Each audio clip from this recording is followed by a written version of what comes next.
ஜீ Tamil news நேயர்களுக்கு வணக்கம். விவாத மன்றம் நிகழ்ச்சியில் இன்று உங்களை வரவேற்பது நான் புவனேஸ்வரி. இடைக்கால பட்ஜெட் 2026-27 தமிழ்நாட்டின் வளர்ச்சிக்கா தேர்தல் அரசியலுக்கா என்பது குறித்து இன்று நம்முடன் பல்வேறு விஷயங்களை பேசுவதற்காக புகழேந்தி திமுக, காசிநாத பாரதி அதிமுக, வெங்கடேசன் அரசியல் விமர்சகர் இணைஞ்சிருக்காங்க. இன்னும் ஒருவர் நம்முடன் இன்னும் கொஞ்ச நேரத்தில் இணைஞ்சிருப்பார். இப்போ இவங்க கிட்ட பேசலாம். சார் வணக்கம். சார் வணக்கம். சார், இன்றைய இடைக்கால பட்ஜெட்டை நீங்கள் எப்படி பார்க்குறீங்க? ஏன்னா இன்றைய சட்டப்பேரவையில் பார்த்தீங்கன்னா இது காது குத்தும் விழா என்ற அளவுக்குலாம் பத்திரிகையில் அடிக்கப்பட்டு ஒரு மிகப்பெரிய அளவில் இன்று ஒரு விஷயத்தை செஞ்சுருக்காங்க அதிமுக. இது எப்படி பார்க்குறீங்க? இது எந்த அளவுக்கு தேர்தலுக்கு கை கொடுக்கும்? மிக மோசமான ஒரு ஆட்சியை மிகச்சிறந்த ஆட்சியாக நிறுவ முயலுகின்ற திராவிட முன்னேற்ற கழகத்தின் வார்த்தை ஜாலங்கள் நிறைந்த வண்ண கோலம்தான் இன்றைக்கி வந்த இடைக்கால பட்ஜெட். புரட்சித் தமிழர் எடப்பாடியார் அவர்கள் வார்த்தையில் சொல்வதாக இருந்தால் 520 வாக்குறுதிகளை 2021 ஆட்சி அமைக்கின்ற போது கொடுத்த வாக்குறுதிகளில் ஒரு 25% வாக்குறுதிகளை கூட நிறைவேற்ற முடியாத இந்த திராவிட முன்னேற்ற கழக அரசு பொய்யாக பல சாதனைகளை செய்ததாக நிறுவ முயலுகின்றது தான் அந்த பட்ஜெட்டு. குறிப்பாக பார்த்திங்கன்னா பெண்களுக்கு அதை செய்தோம் இதை செய்தோம் என்கிற அடிப்படையில் அதுலேயும் குறிப்பாக 888 கோடி ரூபாய் 888 கோடி ரூபாய்னு அவர் சொல்லுகின்ற போது அந்த மகளிர் பயணத்தின் மூலமாகன்னு சொல்லுகின்ற போது எங்களுக்கு என்ன நினைவுக்கு வருகிறதுனா KN நேரு அவர்கள் மீது அமலாக்கப்பிரிவு தொடுத்திருக்கின்ற அந்த நகர்ப்புற உள்ளாட்சி மற்றும் குடிநீர் வழங்கல் துறையில் 888 கோடி ரூபாய் ஊழல், அதாவது அந்த அசிஸ்டன்ட் இன்ஜினியர், சூப்பரண்ட் இன்ஜினியர் போன்ற பணி நியமனத்தில் நடைபெற்ற ஊழல் தான் எங்களுடைய நினைவுக்கு வருகிறது. அடுத்ததாக மெட்ரோ ரயில் திட்டத்தை பற்றி அவங்க சொல்கிறாங்க. அவங்க கோயம்புத்தூர் இதுக்கெல்லாம் கொடுத்த அந்த இதை ரிட்டன் அவங்க நம்ம கொடுக்கல, 4 மாத காலம் ஆகிவிட்டதுங்கிற கருத்தையும் சொல்கிறாங்க. அதே போல் இரண்டாம் கட்ட மெட்ரோ ரயில் இதுக்கு ஏறக்குறைய 63,000 கோடியை பெற்றுத்தந்தது புரட்சித் தமிழர் எடப்பாடியார். அதை இவங்க ஏதோ பண்ணுற மாதிரி இன்றைக்கி சொல்லியிருக்கிறாங்க. அதற்கு அடுத்ததாக பார்த்திங்கன்னா பள்ளிக்கல்வித்துறையில் அப்படியே அசுர பாய்ச்சலில் இருக்கிறதாக ஒரு மாயையை கட்டமைக்க முயல்கின்றார்கள். என்னால் அறுதிட்டு சொல்ல முடியும், ஏறக்குறைய 236 பள்ளிகள் அசர் ரிப்போர்ட் படி சென்னை தமிழகத்தில் ஒட்டுமொத்தமாக அரசு பள்ளிகள் 236 பள்ளிகள் மூடப்பட்டிருக்கின்றன. குறிப்பாக சென்னையில் மட்டுமே 19 பள்ளிகள் மூடப்பட்டிருக்கின்றன. அப்போ எங்கே இவங்க கல்வியில் சிறந்ததாக சொல்கின்றார்கள்? திமுக அதாவது முதலமைச்சரே 1 லட்சம் கஞ்சா சாக்லேட்டுகள் திருவள்ளூர் மாவட்டத்தில் மட்டும் பிடிபட்டதுன்னு அவரே சொல்கிறாரு. அப்புறம் பள்ளிக்கு புத்தக பைகளை மட்டும் எடுத்து வந்த மாணவர்கள் இன்றைக்கு கஞ்சா சாக்லேட்டுகளையும் அதே போல் கத்தி போன்ற பயங்கரமான கொடூரமான ஆயுதங்களையும் தூக்கி வருகின்ற நிலைமையில் தான் இன்றைக்கு பள்ளி கல்வித்துறை இருக்கிறது. ஊனமுற்றோர் நலனுக்கு நாங்கள் ஏதோ சாதித்து விட்டதாக அவர்கள் சொல்லுகின்றார்கள். எனக்கு தெரிந்தவரை 193 ஊனமுற்றோர் பள்ளிகள் இருக்கின்றன தமிழகத்தில். அதில் பிரெய்லி பள்ளிகளில் ஏறக்குறைய 60-70 ஆசிரியர்கள் நியமிக்கப்படாமல் கண் தெரியாத அந்த மாணவர்கள் எப்படி கல்வி கற்பார்கள்ங்கிறது, அதுவும் குறிப்பாக அந்த ஊனமுற்றோர்களுக்கான அந்த துறை டிசபிள்டு இது முதலமைச்சர் அவர்களுடைய சிறப்பு கவனத்தில் அவருடைய துறையில் இருக்கிற விஷயம். அதே போல் பெண் குழந்தைகளுடைய பாதுகாப்பு அப்படின்னு சொல்கிறாங்க. ஏறக்குறைய 6,999 போக்சோ வழக்குகள் பதிவாகி இருக்கின்றன. 114 கோடி ரூபாய் இழப்பீடு கொடுத்துருக்கோன்னு நாங்கள் சொல்லலை, இவர்களுடைய அமைச்சர் கீதா ஜீவன் தான் சொல்கிறாங்க. இப்படி ஒவ்வொரு துறையிலும் ஏறக்குறைய மொத்த மாநிலத்தினுடைய வருவாயில் 26,000 கோடி ரூபாய் இன்றைக்கு இழப்பு வந்திருக்கிறது. அதற்கான காரணத்தை வருமான குறைவு வந்திருக்கிறது. அதற்கான காரணத்தை இவர்கள் சொல்லவில்லை.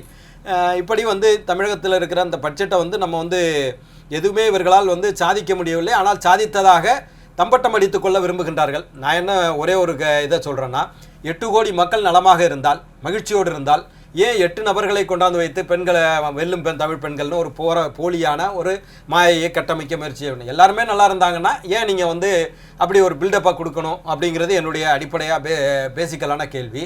அதே போல் நீங்கள் நல்லாட்சி தான் நடத்தியிருக்கீங்க, அது சார்ந்த விவாதங்கள் சட்டமன்றத்தில் வருதுன்னு சொன்னால் நீங்கள் ஏன் எதிர்க்கட்சி தலைவர் பேசுகின்ற போது மட்டும் எதிர்க்கட்சியினை சார்ந்த உறுப்பினர்கள் பேசுகின்ற போது மட்டும் அந்த நேரலையை அவங்க ஏன் துண்டிக்கிறார்கள், இணைப்புகளை துண்டிக்கிறார்கள் என்பதிலிருந்தே அவர்கள் நல்லாட்சியை நடத்தவில்லை என்பதை அவர்களே ஏற்றுக்கொள்கிறார்கள், அவர்களே ஒப்புக்கொள்கிறார்கள்ங்கிற கருத்தை தான் பதிய வைக்க முடியும்.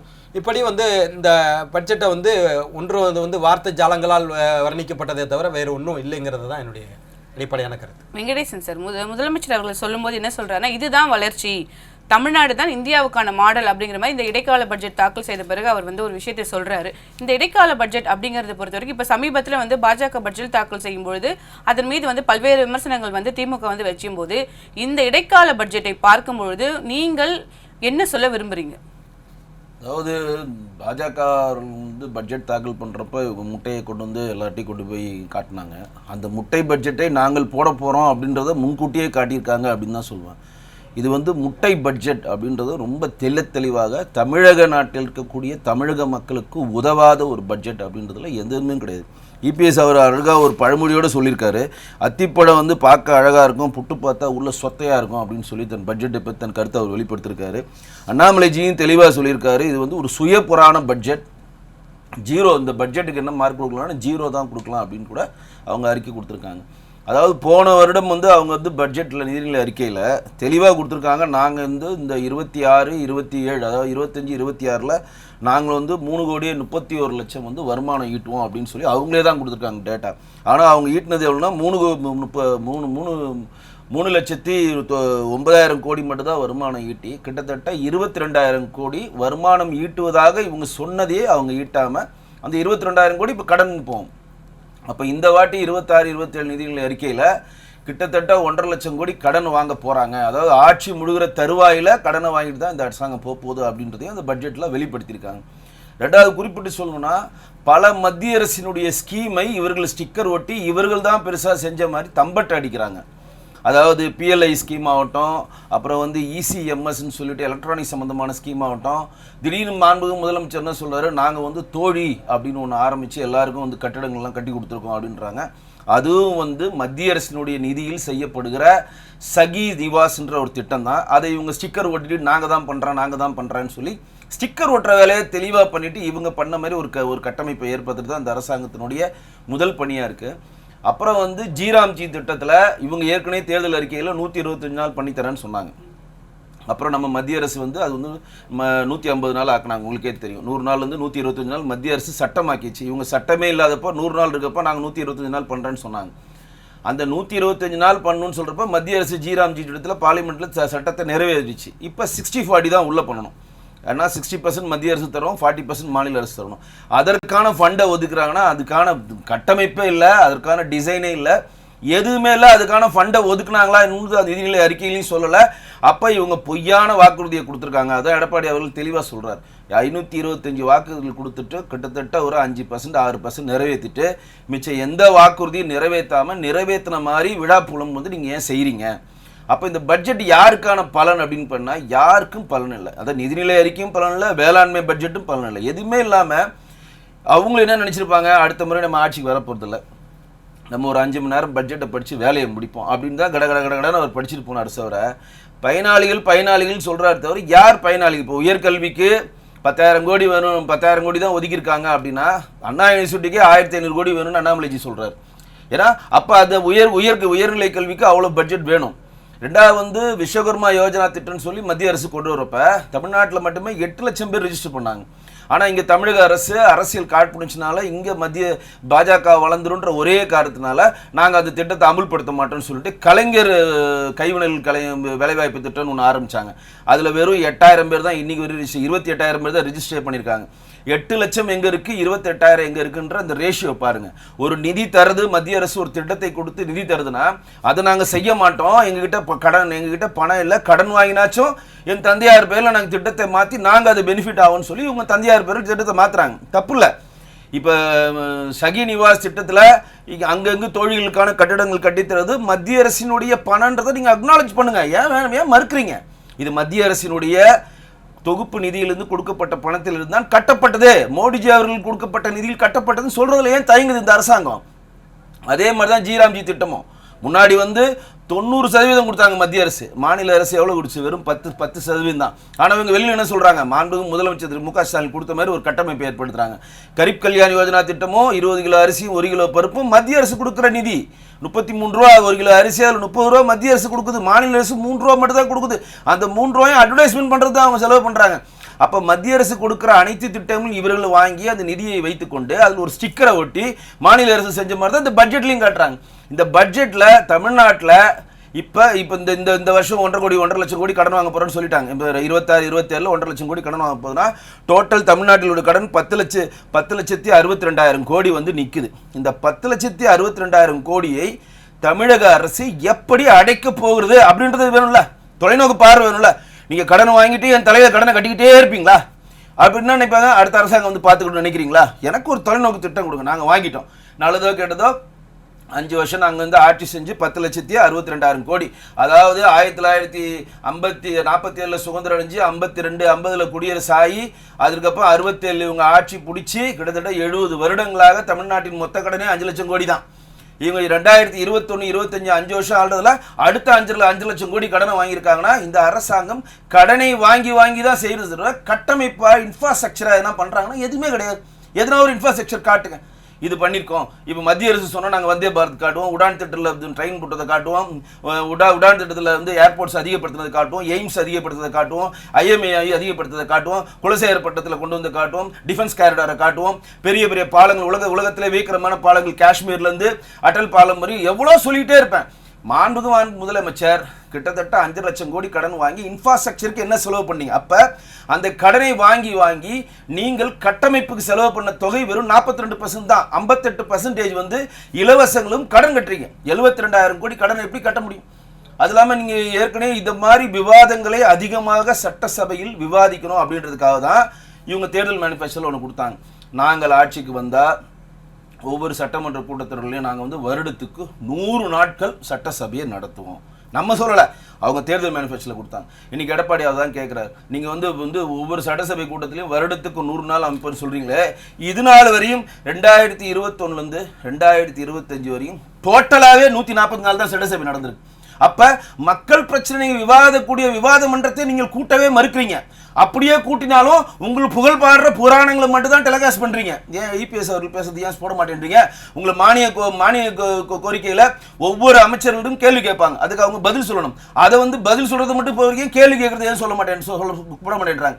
அப்ப தன்னிடம் இருக்கக்கூடிய ஊடகங்களை வைத்து அந்த பட்ஜெட்டை மிகச்சிறந்த பட்ஜெட் மாதிரி கட்டமைப்பு உண்டாக்குறாங்க. தவிர அந்த பட்ஜெட் வந்து மாண்புமிகு முன்னாள் மாநிலத்திற்கு அண்ணாமலைஜி சொன்ன மாதிரி 0 பட்ஜெட், பொம்மை முதலமைச்சர் என்றார் எடப்பாடி அவர்கள். பொம்மை முதலமைச்சர் மட்டுமல்லாமல் நிதி நிர்வாகம் தெரியாத முதலமைச்சர், சுய புராணம் பாடுவது. இந்த சட்டசபை சுய புராணம் பாடுற இடமா? இது மக்களுடைய பணிங்க. நீங்கள் வாங்குற ஒவ்வொரு கடனும் தமிழ்நாடு மக்களின் தாங்க ஏறுது.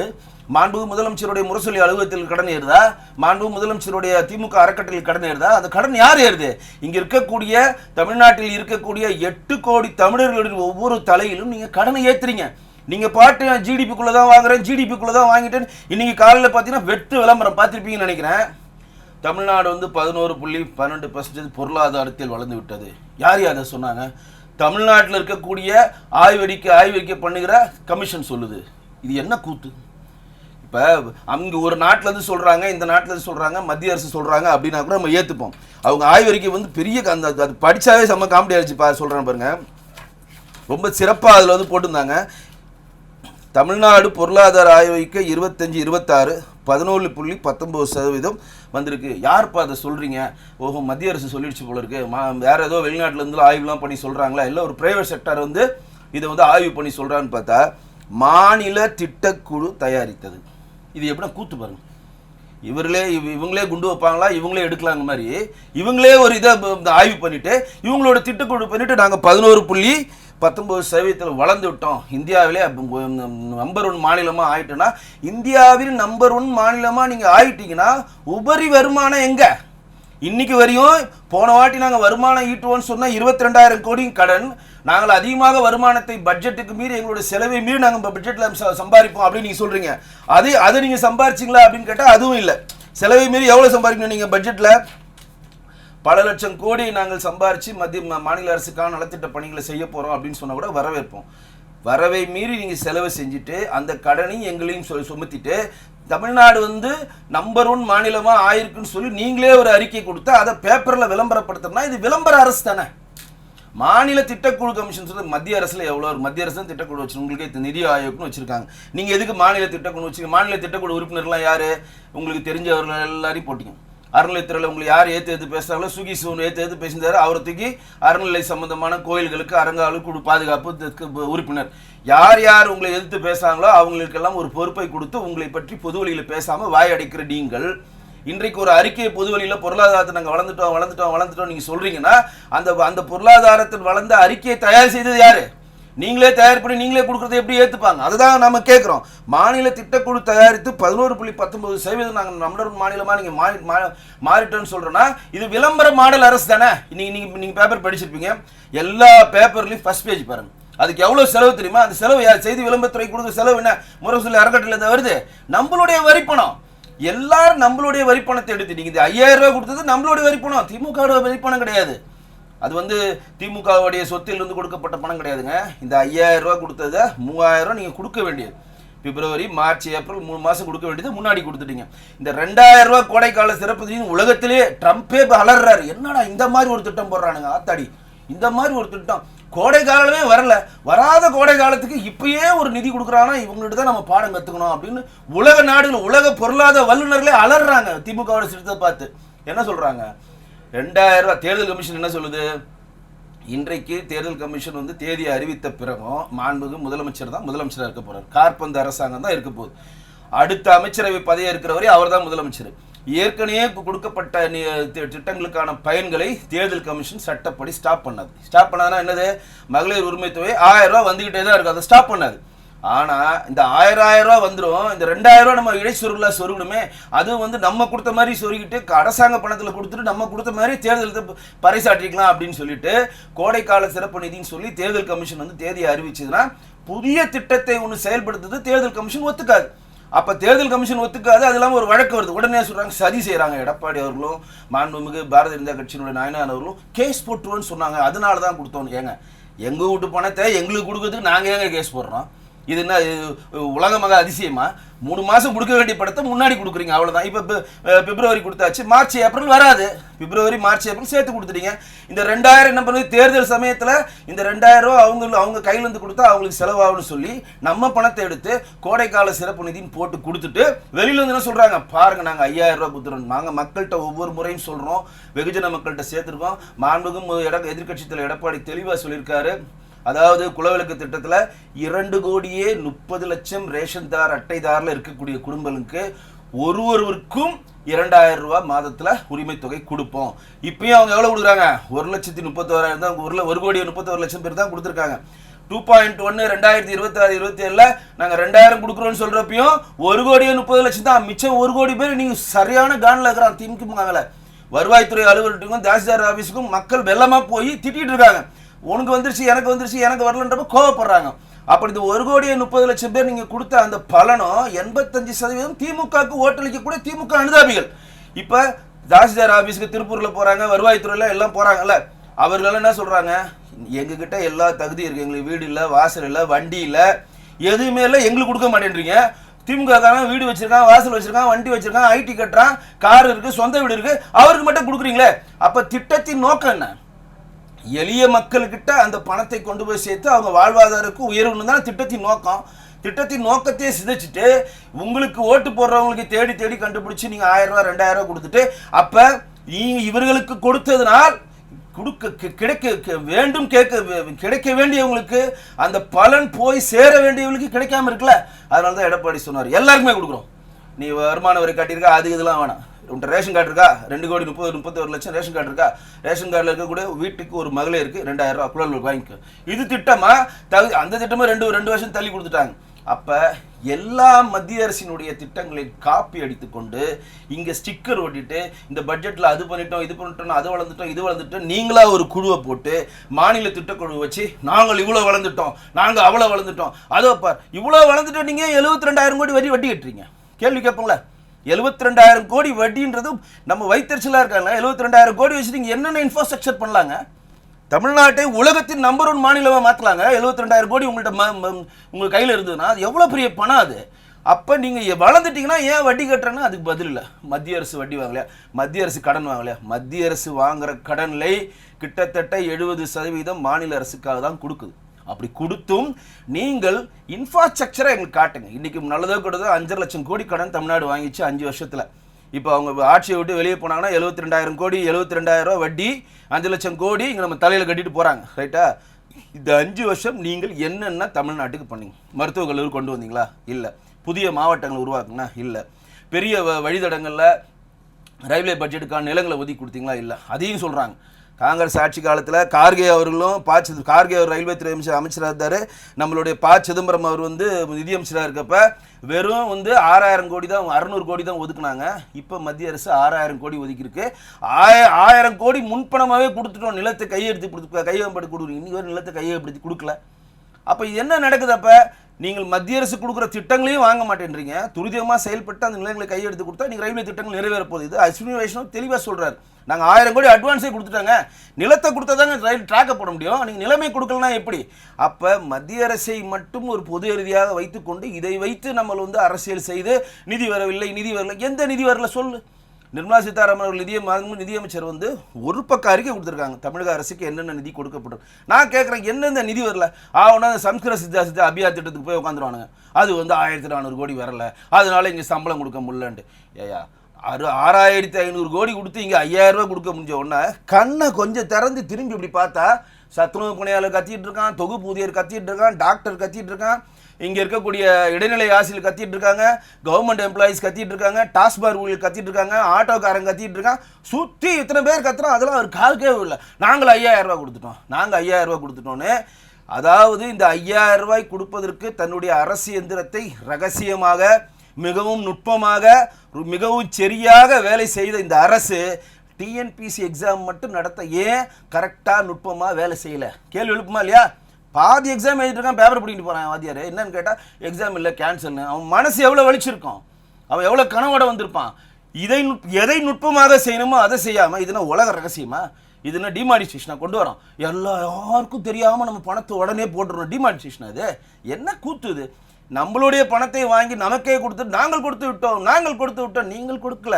தயவு செய்து மாண்புமிகு முதலமைச்சர் அவர்களே, மக்களுடைய வரி பணத்தில் நாங்கள் ஈட்டிய பணத்தை உங்களுக்கு ஆதிதிராவிடர் பழங்குடியினருக்கு வளர்ச்சிக்காக கொடுக்கப்பட்ட நிதியை மடைமாற்றி கொடுத்துருக்கோம். 11000 கோடி கொடுத்துருக்காங்க. அதில் 6500 கோடி எடுத்துருக்காங்க. அதெல்லாம் இப்போ வாங்குவாங்க. இப்போ ஆடிட் ரிப்போர்ட் வரப்போ கேட்போம், ஏன் மடைமாற்றி நீங்கள் கொடுத்தீங்கன்னு கேள்வி கேட்போம். அப்போ வந்து எந்த கேள்வியும் யாரும் கேட்கக்கூடாது. நாங்கள் சொல்கிறது தான் திட்டம், நாங்கள் போடுறது தான் திட்டம், நீங்களாவது நினச்சிட்டு இருந்தீங்கன்னா இதற்கான பதிலை மக்கள் வருகிற தேர்தலில் பதிலளிப்பார்கள். முருகானந்தம் சார், இப்போ வந்து நீங்கள் கேட்டிருப்பீங்க, இப்போ அதிமுகவின் குற்றச்சாட்டாக இருக்கட்டும், இல்லை பாஜக என்ன சொல்கிறாங்கன்னா, இது ஸ்டிக்கர் தான் ஒட்டியிருக்காங்க, மத்திய அரசின் திட்டங்களுக்கு தான் திமுக ஸ்டிக்கர் ஒட்டுதுங்கிற மாதிரியான ஒரு பகிரங்க குற்றச்சாட்டு முன்வைக்கிறாங்க. நீங்கள் இதை எப்படி பார்க்குறீங்க? ஸ்டிக்கர் ஒட்டுதுன்னா எந்த மாநிலத்துல தோல்வி விடுதி இருக்குன்னு ஒரு கட்டடத்தை கொண்டு போய் காட்ட சொல்லுங்க. இப்ப பேசினவரை சுகி நிவாஸ் இருக்கு சார். நான் பேசிட்டு இருக்கேங்க, அப்புறம் பேசுங்க நீங்க.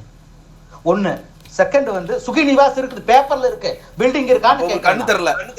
உங்களுக்கு கண்ணு தெரியல? எல்லா மாநிலத்திலும் இருக்கு சார். எல்லா மாநிலத்திலும் இருக்கு சார்.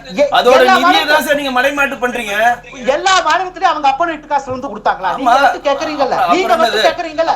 இல்ல அப்புறம் நீங்க ஸ்டிக்கர் ஒட்றீங்க. வெங்கடேசன் கொஞ்சம் இருக்கு, நான் பேசிட்டு இருக்கேன், குறுக்க பேசுனீங்கன்னா மரியாதையா இருக்காது. அவ்வளவுதான் சார். ஒழுங்கா நீங்க பேசுங்க. இல்ல வெங்கடேசன் சார், இல்ல அதிகமா மரியாதை இல்லாம எங்களுக்கு பேச தெரியும். வெங்கடேசன் சார் அதிகமா மரியாதை இல்லாம எனக்கு பேச தெரியும். நீங்க மரியாதையா பேசுங்க. வெங்கடேசன் சார் ஒரு நிமிஷம். இல்ல முருகானந்தம் சார், இல்ல இது நம்ம வந்து முருகானந்தம் சார் எங்ககிட்ட காட்டாதீங்க. உங்களுக்கு மேல அப்பனுங்க அப்பங்க உட்கார்ந்து முருகானந்தம் சார், இல்ல இது நம்ம இல்ல இந்த விவாதத்தை இல்ல கருத்து ரீதியா மட்டும் நம்ம பேசுவது நல்லது. மரியாதை வரும். உங்க வெங்கடேசன் சார் சொல்றேன், என்கிட்ட மரியாதையா பேசினா மரியாதை வரும், இல்லாட்டி அவ்வளவுதான். இல்ல முருகானந்தம் சார், இல்ல நம்ம இது வந்து விவாதத்தை கருத்து ரீதியா மட்டும் பேசலாம். இது தேவையற்ற பேச்சுக்கள் எந்த தரப்பிலிருந்தும் வேண்டாம்.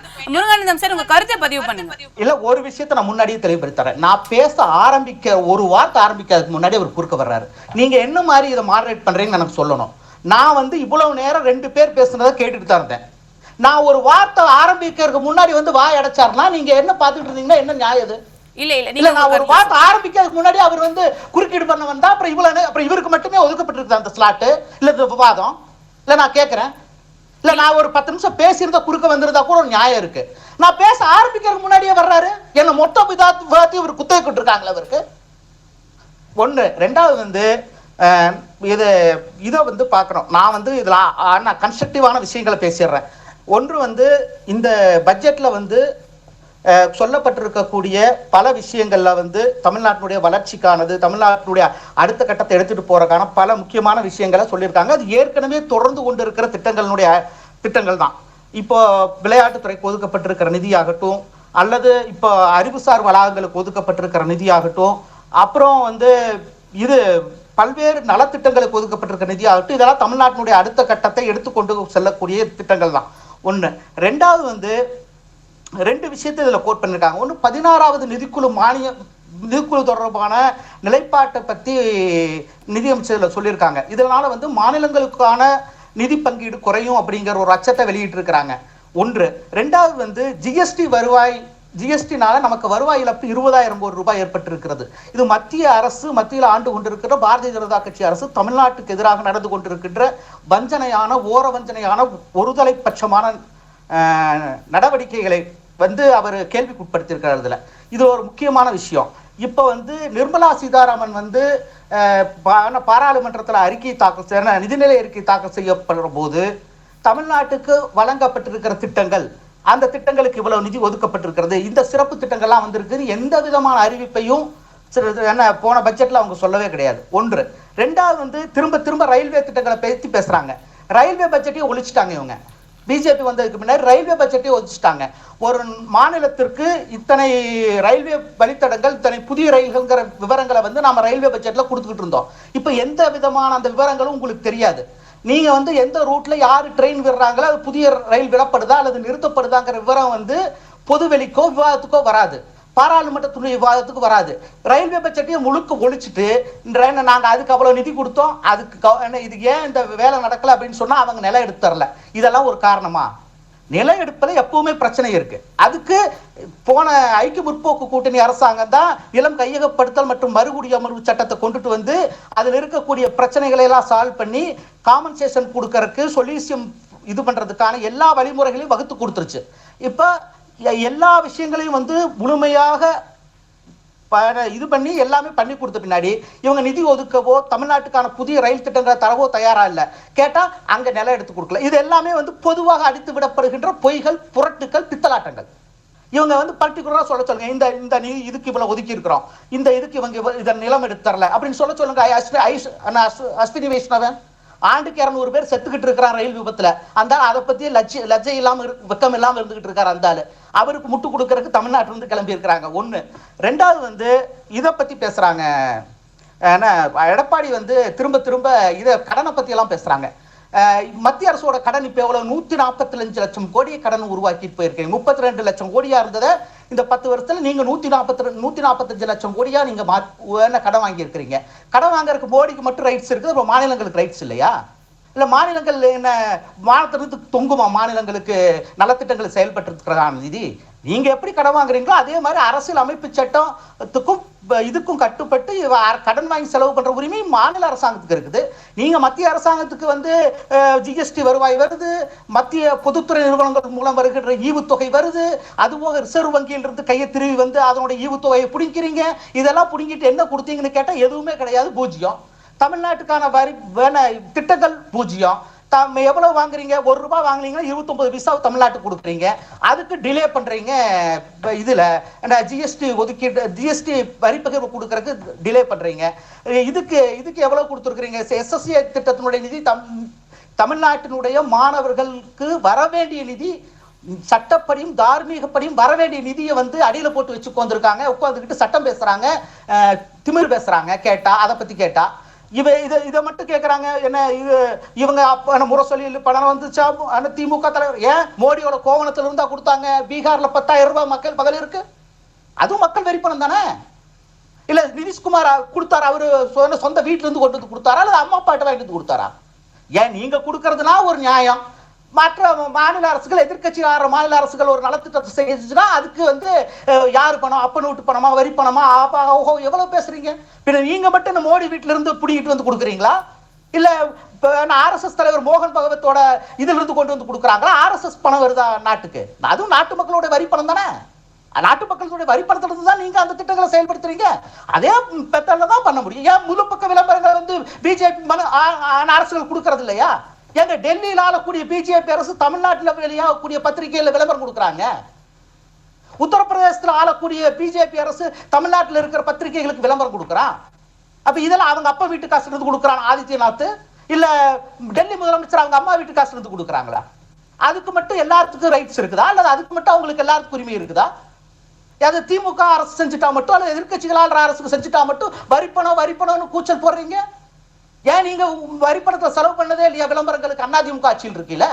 எல்லா அரசுகளும் வரிப்பணத்துல தங்களுடைய திட்டங்களை செயல்படுத்தக்கூடிய திட்டங்களுக்கு விளம்பரம் செய்யறாங்க. அது எல்லா காலத்திலும் நடந்துகிட்டு தான் இருக்குது. நீங்க அதை விட அதிகமா பண்றீங்க ஒரு பங்கு. இதுல என்ன பெரும் மற்றவங்களை பார்த்து குற்றம் சாட்டுறீங்க? இதுல என்ன தகுதி இருக்குது பிஜேபிக்கும் அதிமுகவுக்கும்? ரெண்டாவது வந்து மாநிலத்துல வந்து இது நிதிநிலம் இதா மோசமா இருக்கு. மாநிலத்தினுடைய கடனுக்கு ஆன வட்டி விகித கடனுக்கு 74,000 கோடி வட்டி கட்டுற உண்மைதான். அந்த வட்டி வந்து அந்த நலத்திட்டங்களுக்காக செயல்படுத்தப்பட்டிருக்கிறது. மக்களுக்கு வந்து புதிய இன்ஃப்ராஸ்ட்ரக்சரை பத்தி கேட்டாங்க. இதுல வந்து கோயம்புத்தூர்லயும் சென்னையிலையும் மிகப்பெரிய மதுரையிலையும் வந்து பெரிய நூலகங்கள் அமைக்கப்பட்டிருக்கிறது. அறிவுசார் வளாகங்கள் ஒவ்வொரு நகராட்சியிலும் மாநகராட்சியிலும் அறிவுசார் வளாகங்களை அமைச்சிட்டு இருக்கிறாங்க. இவையெல்லாம் வந்து இன்ஃப்ராஸ்ட்ரக்சர் கிடையாதா? இப்ப நீங்க அப்படி சொன்ன கொண்டுட்டு வந்து ஒரு இதை காலங்களை பார்ப்போம். நாங்க அந்த பாலம் எல்லா காலத்திலையும் கட்டப்பட்டதுங்க. ரோடு எல்லா காலத்திலையும் தான் போடப்பட்டது. எல்லாம் ரோட்ல இல்லாம எல்லாரும் என்ன வானத்திலேயே போயிட்டு இருந்தோம்? என்ன பிஜேபி அரசு வர்றதுக்கு முன்னாடி எல்லாரும் என்ன வானத்துல அப்படியே பறந்து போயிட்டு இருந்தோமா? எல்லாரும் அன்றைக்கு சாலை பணிகள் எல்லா நேரத்திலும் நடக்குது. பாலம் கட்டுற பணிகள் எல்லா காலத்திலையும் தான் நடக்குது. நீங்க உங்களுடைய மகத்தான இன்ஃப்ராஸ்ட்ரக்சர் தமிழ்நாட்டுக்கு தந்த கொடை தான் மதுரையில நின்றுகிட்டு இருக்குது. ஒரு வால் ஒன்று நின்றுட்டு இருக்குது. சுவர் மட்டும் ஒரு சுவர் 9 வருஷமா நிக்குது. எய்ம்ஸ்னு சொல்லி ஒரு செவரு வச்சிருக்கிறீங்க.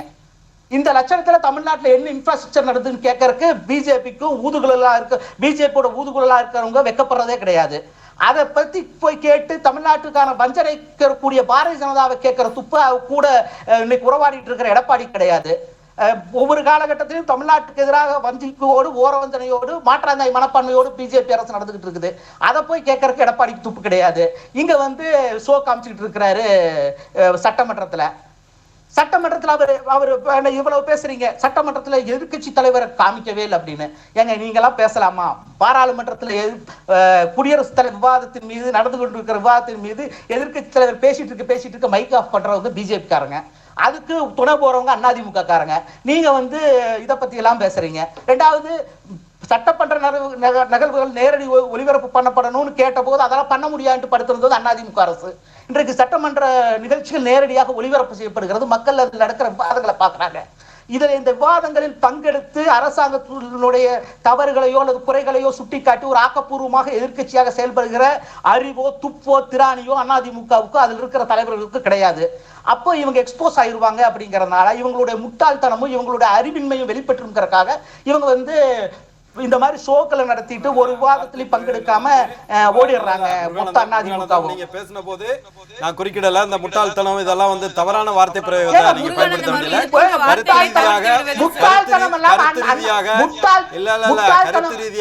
கருத்து ரீதியாக நீங்க உங்களுடைய எதிர்ப்பை பதிவு செய்யுங்கள். நிச்சயமாக நாங்கள் வந்து ஒத்துழைப்பு கொடுக்கிறோம். ஆனா தவறான வார்த்தை பிரயோகம் தேவையில்லாத விஷயம். நீங்க கருத்து ரீதியா என்ன பேசணுமோ பேசுங்க, நான் பதில் சொல்றேன். இல்ல முட்டாள்தனம் நாகரிகமான வார்த்தைகளை பயன்படுத்துங்க. நாகரிகமான வார்த்தைகளை பயன்படுத்துங்க. ஏங்க முட்டாள்தனம் அறிவின்மை என்பதெல்லாம் வந்து அன்பார்லிமெண்டரி வேர்டு கிடையாதுங்க. இதெல்லாம்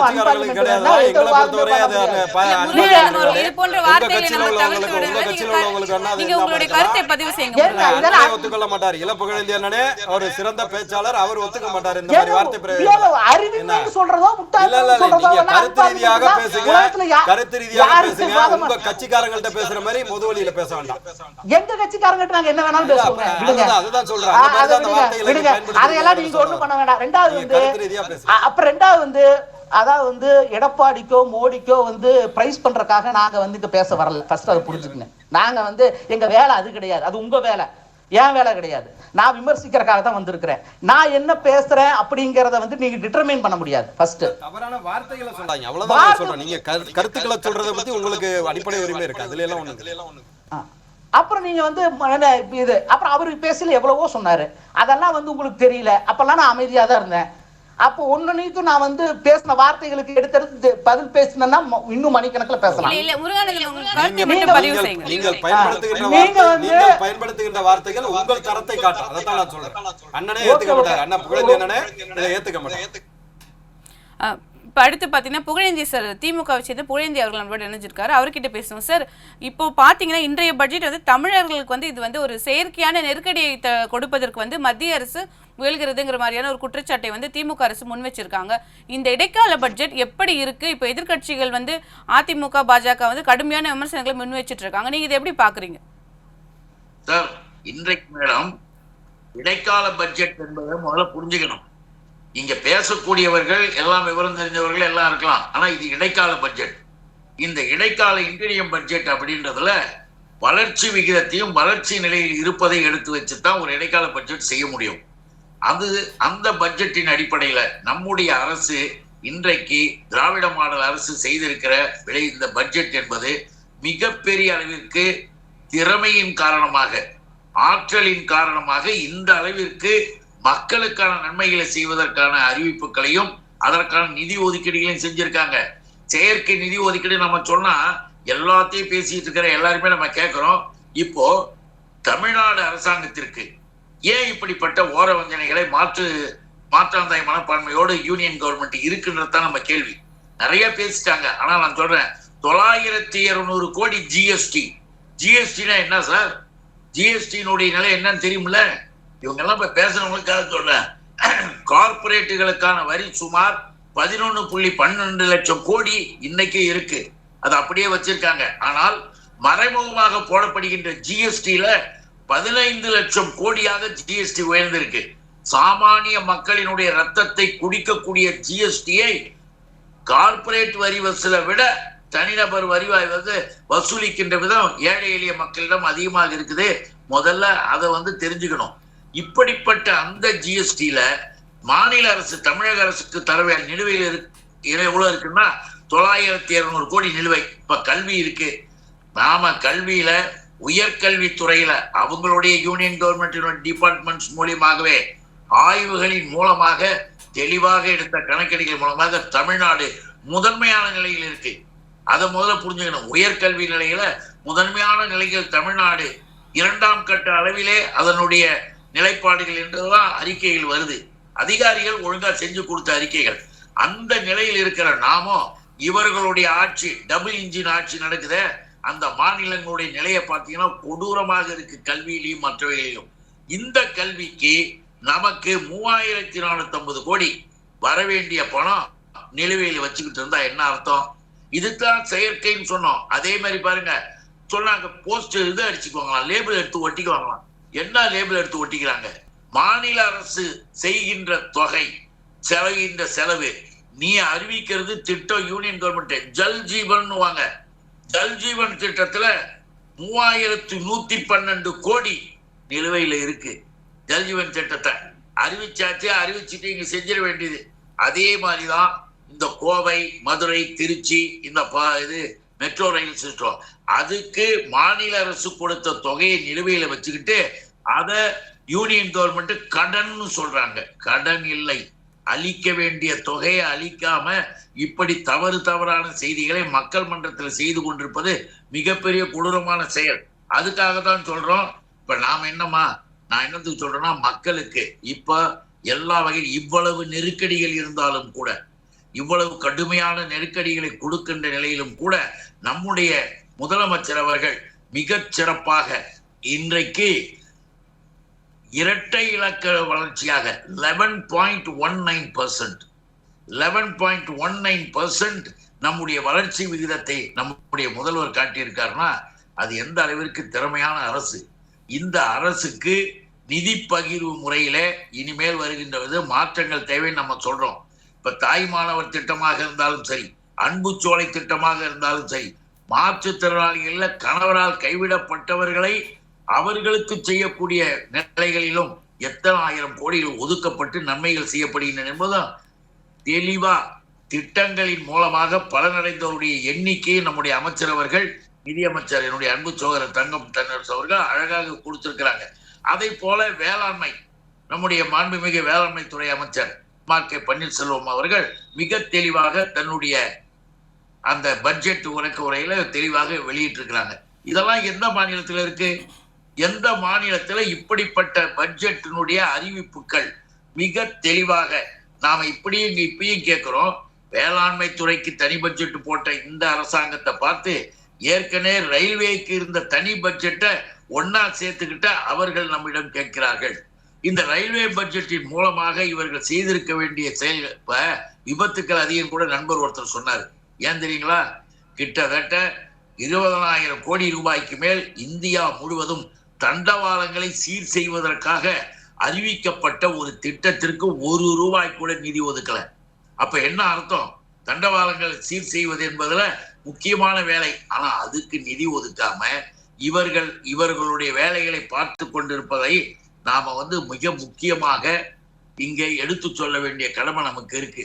இதுல பாருங்க, இவர்கள் விவசாயத்துறையிலும் சரி, நம்முடைய நிலைகளிலும் சரி, வளர்ச்சி விகிதத்தில் மாநில அரசு சிறப்பாக இருப்பதை இவர்களால் ஏற்றுக்கொள்ள முடியவில்லை.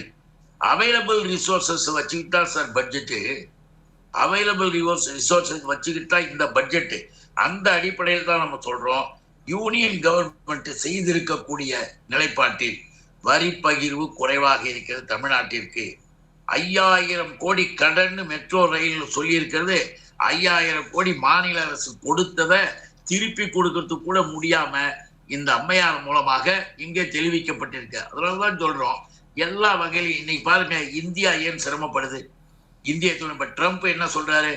ஏன் இந்த பிரச்சனை? அதுக்கு பதில் சொல்லுங்க. இந்திய துணைக்கண்டத்தினுடைய நிலைப்பாடு என்ன? ட்ரம்பிட போய் நம்ம கையெழுத்து போட்டு உட்கார்ந்துருக்கிறது.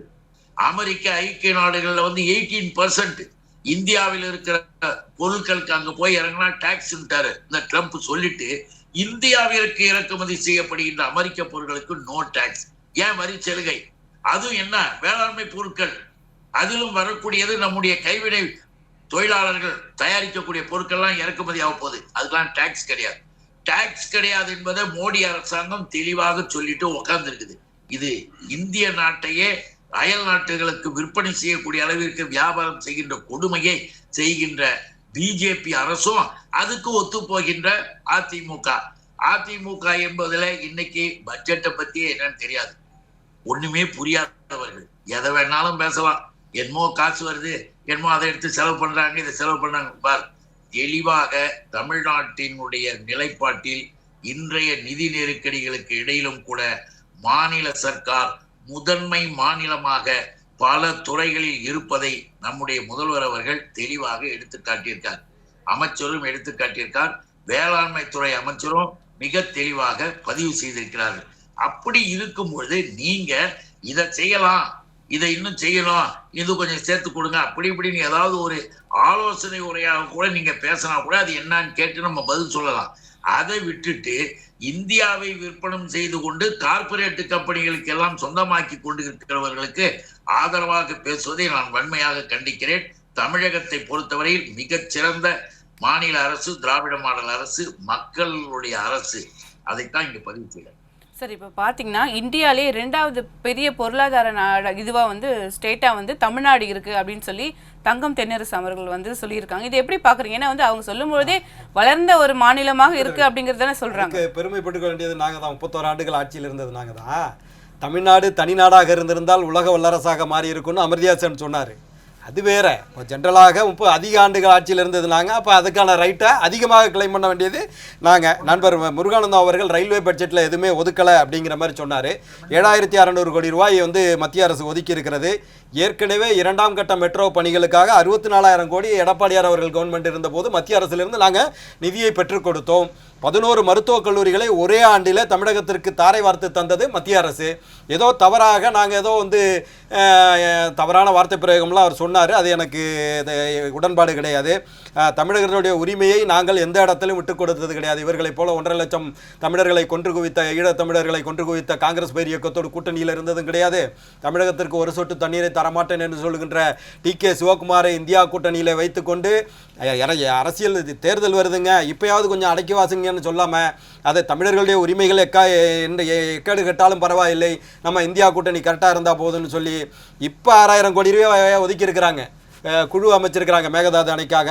இதையெல்லாம் விட்டு கொடுத்து கொண்டிருப்பது வந்து அவர்கள் தானே தவிர நாங்கள் எந்த இடத்துலையும் வந்து காவிரி மேலாண்மை ஆணையம் அமைக்க சொல்லி 44 நாட்கள் பாராளுமன்றத்தை முடக்கியதாக இருக்கட்டும், அதே போல் வந்து மத்திய அரசு அந்த இது 205 டிஎம்சி தண்ணீரை தரவில்லை என்ற போது நீதிமன்ற அவமதிப்பு வழக்கை மத்திய அரசு மீது தொடுத்ததாக இருக்கட்டும், தமிழர்களுடைய உரிமையை நாங்கள் என்றைக்கும் விட்டு கொடுத்தது கிடையாது. இவங்க பொய்யா வந்து முட்டு கொடுத்து கொண்டு பேசிக் கொண்டிருக்கிறார்கள். கடன் வாங்குவது எங்கள் உரிமை என்கின்னு சொன்னார். நிச்சயமாக உங்களுடைய உரிமைதான். ஆனால் 150 மடங்கு சொத்து வரியை உயர்த்தாமல் வெறும் கடனை மட்டும் வாங்கி நலத்திட்டங்களை தமிழகத்தில் செயல்படுத்தியிருந்தீங்கன்னா உண்மையிலே அற்புதமான அரசுன்னு ஏற்றுக்கலாம். மும்மடங்கு மின்சார கட்டணத்தை உயர்த்திட்டு நாங்கள் தமிழ்நாட்டில் தொழில் வளர்ச்சியை கொண்டு வரோன்னா எந்த அடிப்படையில் கொண்டு வருவாங்கன்னு எனக்கு தெரியலை. பாலங்கள் கட்டுவது எங்களுடைய அடிப்படை உரிமைன்னு சொன்னார். பாலங்கள் கட்டுவது உங்கள் உரிமை தான். ஆனால் அடுத்த மாதமே வந்து தண்டராம்பட்டு தொகுதியில் அகரம் பள்ளிப்பட்டில் 16 கோடி ரூபாய்க்கு கட்டப்பட்ட பாலம் வெள்ளத்தில் அடித்து செல்லப்பட்டது பாருங்க. அப்படி ஒரு நலத்திட்டங்களை எல்லாம் யாரும் செஞ்சது கிடையாது. திராவிட மாடலுடைய சாபக்கேடு அதெல்லாம் அப்படின்னு சொல்லி விடுறேன். அடுத்து 75,000 கோடி ரூபாய். ஆனால் நீங்கள் பிறகு பேசுங்க. 75,000 கோடி ரூபாயை வந்து வட்டி கட்டுவதற்கு மட்டும் ஒரு பட்ஜெட்டை நடத்திக்கிட்டு இருக்காங்கன்னா உண்மையிலே எதற்காக இந்த அரசு செயல்படுகிறதுங்கிறது எனக்கு தெரியலை. அப்படி ஒரு சிறப்பான ஆட்சியை நீங்கள் கொடுத்துருந்தா ஏன் சம விலைக்கு சம ஊதியம் கேட்டு 20,000 ஆசிரியர்கள் போராடுகின்றார்கள்? ஏன் 16,000 தொகுப்பூதிய ஆசிரியர்கள் எங்களுக்கு பணி நிரந்தரம் தர வேண்டும்னு போராடி கொண்டிருக்கிறார்கள்? ஏன் சத்துணவு பணியாளர்கள் போராடுகின்றார்கள்? ஏன் அங்கன்வாடி பணியாளர்கள் போராடுகின்றார்கள்? ஏன் வந்து ஊராட்சி செயலாளர்கள் போராடுகின்றார்கள்? இன்றைக்கு பேராசிரியர்கள் அண்ணா யூனிவர்சிட்டியில் போராடி கொண்டிருக்கிறார்கள். அதே போல் டாஸ்மாக் ஊழியர்கள் வந்து எங்களுக்கு காலமுறை ஊதியம் வேணும்னு போராடி கொண்டிருக்கிறார்கள். தமிழகத்தில் போராடாத துறை செவிலியர்களிலிருந்து ஆரம்பித்து தூய்மை பணியாளர்களிலிருந்து ஆரம்பித்து போராடாத துறைகளே இல்லை. 520 பொய்யான வாக்குறுதிகளை நீட்ட ஒழிப்புன்னு அந்த ரகசிய பாக்கெட்டில் இருக்குன்னு சொன்னதுலேருந்து ஆரம்பித்து நீங்கள் தமிழக மக்களிடம் பொய்யாய் சொல்லிவிட்டு பொய்யை செயல்படுத்த முடியாமல் ஒரு நல்லாட்சி நடப்பதாக பொய்யான ஆட்சியே ஒரு தவறான ஆட்சியே ஒரு மோசமான ஆட்சியே நல்லாட்சி நடப்பதாக நீங்கள் தமிழ்நாட்டு மக்களை ஏமாற்ற காத்திருக்கீங்க. அதை ஏமாற தமிழ்நாட்டு மக்கள் தயாராக இல்லை. நான் ஒன்று கேட்குறேன். ரகுராமராஜன் அவர்கள் தலைமையில் நிதிக்குழு அமைச்சிங்க. அந்த குழு உங்களுக்கு தவறான கைட்லைன்ஸை கொடுத்துட்டா எதுக்காக நீங்கள் 4.25 லட்சம் கோடி கடனை வாங்குனீங்க? நாங்கள் அதை தான் கேட்குறோம். நீங்கள் ஒன்று சொத்து வரி உயர்த்தாமல் கடனை வாங்கியிருந்தீங்கன்னா அது வேறு. எல்லாத்தையும் செஞ்சுட்டு நாங்கள் நல்லது பண்ணியிருக்கோம்னா தமிழ்நாட்டில் 5 லட்சம் அரசு பணியிடங்கள் காலியாக உள்ளன. 25,000 ஆசிரியர் பணியிடங்கள் காலியாக உள்ளன. இதையெல்லாம் செய்யாமல் நான் பள்ளிக்கல்வித்துறைக்கு 45,000 கோடியை ஒதுக்குனேன்னு சொன்னால் சர்க்கரை என்று எழுதி சுவைத்து கொள்ள வேண்டியதான். இனிக்குமாங்கிறத நான் முதலமைச்சருடைய கவனத்துக்கு விட்டுடுறேன். இன்றைக்கு நீங்கள் பொருளாதார ரீதியாக நாங்கள் வெளிநாட்டிலேருந்து அதை கொண்டு வரோம் இதை கொண்டு வரோம். நான் ஒரே ஒரு கேள்வி கேட்குறேன். 1.54 லட்சம் கோடியை முதலீடு செய்கின்ற பாக்ஸ்கான் நிறுவனம் உங்கள்கிட்ட மனு செஞ்சுட்டு 2 மாதங்கள் காத்திருந்தது. உங்களுடைய கட்டிங்கும் கமிஷனும் படியலையா என்னன்னு தெரியலை. அது பின்புலத்தில் என்ன நடந்துச்சுன்னு தெரியலை. 2 மாதங்கள் காத்திருப்புக்கு பிறகு குஜராத் மாநிலத்திற்கு சென்றது. பிஒய்சி கார் நிறுவனம் உங்கள்கிட்ட காத்திருந்துட்டு தெலுங்கானா ரேவந்த் ரெட்டியோட மாநிலத்திற்கு சென்றது. கோத்ரேஜ் நிறுவனம் 6,000 கோடி ஆந்திர மாநிலத்திற்கு சென்றது. இப்படி தமிழ்நாட்டில் இருக்கின்ற உரிமைகளை எல்லாம் தமிழர்களுக்கு வாழ்வுக்கு வர வேண்டிய தமிழர்களுக்கு கிடைக்க வேண்டிய நன்மைகளை எல்லாம் வெளி மாநிலத்திற்கு விட்டுவிட்டு நான் தமிழ்நாட்டு மக்களுக்கு ஏதோ நல்லதை செய்துவிட்டேன் என்று ஒன்று இந்த 1000 ரூபாய் உரிமை தொகையை தவிர எடப்பாடியார் அரசில் வந்து நான் எங்களால் மார்தட்டி சொல்ல முடியும். அன்றைக்கி மெடிக்கல் எமர்ஜென்சி இருந்துச்சு. வரி வருவாய் சுத்தராக கிடையாது. 1 ரூபாய் கூட வரி வருவாய் கிடையாது. ஆனால் அன்றைக்கும் 7.5% இடஒதுக்கீட்டின் மூலமாக ஏறக்குறைய இன்றைக்கி 6,344 மாணவர்கள் ஏழை விவசாய குடும்பத்து அரசு பள்ளி மாணவர்கள் இன்றைக்கு மருத்துவம் படிக்கிறார்கள் என்று சொன்னால் அது எடப்பாடியார் கொண்டு வந்து அற்புதமான திட்டம். அன்றைக்கி தான் கவர்னர் கையெழுத்து போடலை. ஆனால் தமிழ்நாட்டு மக்களுடைய நலன் முக்கியம் என்று கருதினால் நீங்கள் செய்ய முடியும். இன்றைக்கி தங்கம் தென்னரசு பட்ஜெட்டில் படிக்கிறாரு. அந்த 7.5% இடஒதுக்கீட்டில் பொறியியல் மாணவர்களுக்கும் நாங்கள் கொண்டு வருகிறோம் என்று சொல்லி பாண்டிச்சேரி ஜெண்டாக்கில் எப்படி வந்து அங்கே மருத்துவ படிப்புக்கு கட்டணம் கிடையாதோ அதை போல் 1 ரூபாய் கட்டணம் இல்லாமல் மருத்துவ படிப்பை படிக்கின்ற இன்றைக்கு 1 கோடி ரூபாய் ஒரு ஆண்டுக்கு வேண்டும் மருத்துவ படிப்பு படிக்கிறேன்னா அப்படிப்பட்ட இதை கொண்டு வந்தவர். 22,000 ஏரிகளை தூர்வாரியவர் எடப்பாடியார். அத்திக்கடவு அவிநாசி திட்டம் 85 ஆண்டுகளாக தமிழகத்து மக்கள் அந்த ஈரோடு திருப்பூர் கோயம்புத்தூர் உள்ளிட்ட 4 மாவட்ட அந்த பகுதியினுடைய மக்களுடைய விவசாயிகளுடைய கோரிக்கையை நிறைவேற்றியவர். அதே போல பாதுகாக்கப்பட்ட வேளாண் மண்டலமாக எங்களுடைய தஞ்சை டெல்டாவை அறிவித்தவர் வந்து எடப்பாடியார். தஞ்சை டெல்டாக்காரன்னு சொல்லிட்டு டேக்கா கொடுக்குற ஸ்டாலின் போல கிடையாது.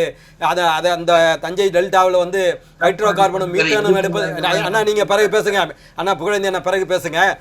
மீத்தேன் எடுப்பதற்கும் ஹைட்ரோ கார்பன் எடுப்பதற்கும் அனுமதி கொடுத்தவர் அன்றைக்கு துணை முதல்வராக இருந்த ஸ்டாலின். தமிழ்நாட்டு மக்களுக்கு ஞாபக மறதி அதிகம்னு நினைச்சுக்கிட்டு அவர் தமிழ்நாட்டு மக்களிடம் அரசியல் செய்து கொண்டிருக்கின்றார். இன்றைக்கு ஒட்டுமொத்தமாக இன்றைக்கு வந்த பட்ஜெட்டுங்கிறது எடப்பாடியார் அவர்களுடைய வார்த்தைகளிலே அத்திப்பழம் வெளியிலே பார்த்தால் பழமாக நன்ற அழகாக தெரியும், உள்ளே பிட்டு பார்த்தீர்கள் என்றால் சொத்தையாக இருக்கும். அப்படிப்பட்ட அத்திப்பழம் தான் இன்றைக்கு வந்த பட்ஜெட் என்கின்ற கருத்தை பதிய வைக்கிறேன். சார், உங்களுடைய இறுதி கருத்தை இதை எடுத்துக்கிறேன். அடுத்தது வெங்கடேசன் சார், இப்போ பார்த்தீங்கன்னா நிதி அறிக்கையை வந்து எப்படி தாக்கல் செய்யணும் அப்படின்னு சொல்லி நிர்மலா சீதாராமன் அவர்கள் தமிழகத்தை பற்றி கற்றுக்கொள்ளணும் அப்படின்னு சொல்லி செல்வ பிறந்தகை அவர்கள் சொல்லியிருக்காங்க. இது நீங்க எப்படி பாக்குறீங்க? அப்படிதாங்க சொல்லி ஆகணும். இப்போ அவர் ரொம்ப ஒரு சிக்கலான ஒரு நிலைமையில இருக்கார். அவருடைய பதவியும் வந்து இருக்குமா இல்லைன்னு தெரியல, கூட்டணிக்கு வருவாங்களா இல்லைன்னு தெரியல. அவர் திமுக கரை வெட்டி கட்டாத ஒரு காங்கிரஸ்காரராக சத்தியமூர்த்தி பவனில் இருக்காரு. அப்படிதானே சொல்லி ஆகணும். அப்போதானே அவர் திமுக அவருக்கு அடுத்த முறை வாய்ப்பு கொடுப்பாங்க. நம்ம இதுக்கு வருவோம். சென்னை மெட்ரோ கடனை பற்றி தங்கம் தென்னரசு ஒரு அறிக்கை விட்டிருக்காரு. சென்னை மெட்ரோ ரயில் திட்டத்தில் 2ஆம் கட்டத்திற்கு மாநில அரசு தனது பங்காக 9500 கோடியை செலவிட்டுள்ளது. இது மாநில அரசு கடனாக கடத்தப்படுவதால் நிதி நெருக்கடி ஏற்பட்டுள்ளது. நான் சொல்லலை, அவருடைய நிதி அமைச்சர் இருக்கக்கூடிய தங்கம் தென்னரசு அவர் தான் சொல்லியிருக்காரு. இது ஒரு பதிவு. அண்ணன் சொன்னனுக்கெல்லாம் பதில் சொல்லணும். நீங்கள் திமுகவில் 5 ஆண்டுகளில் என்ன இன்ஃப்ராஸ்ட்ரக்சரை உருவாக்குனீங்கன்னு கேட்டால் நூலகம் கட்டினேன் அப்படின்னு சொல்லி அண்ணன் சொல்கிறாங்க. நூலகம் கட்டுறது இன்ஃப்ராஸ்ட்ரக்சரா? நான் கேட்குறேன். நூலகம் கட்டுறது ஒரு இன்ஃப்ராஸ்ட்ரக்சரா? கலைஞர் அவர்கள் பேரையும் அண்ணா பேரையும் பெரியார் பேரையும் வைக்க வேண்டும்ன்றதுக்காக ஒரு பட்ஜெட்டை வைக்கிறேன். நூலகம் கட்டுறேன்னா நூலகம் கட்டுறது நல்லது, ஒத்துக்கிறேன், இல்லை அது நாட்டினுடைய வளர்ச்சிக்காக நீங்கள் கொண்டாடப்படக்கூடிய இன்ஃப்ராஸ்ட்ரக்சர் இல்லை அப்படின்றது என்னுடைய பதிவு. எய்ம்ஸு ஆல்மோஸ்ட் எல்லாமே முடிஞ்சிருச்சு. ஆல்மோஸ்ட் முதல் கட்ட கட்டிடப் பணி முடிஞ்சு 2027 எய்ம்ஸ் திறக்கப்படும் சொல்லி அறிவிச்சிட்டாங்க.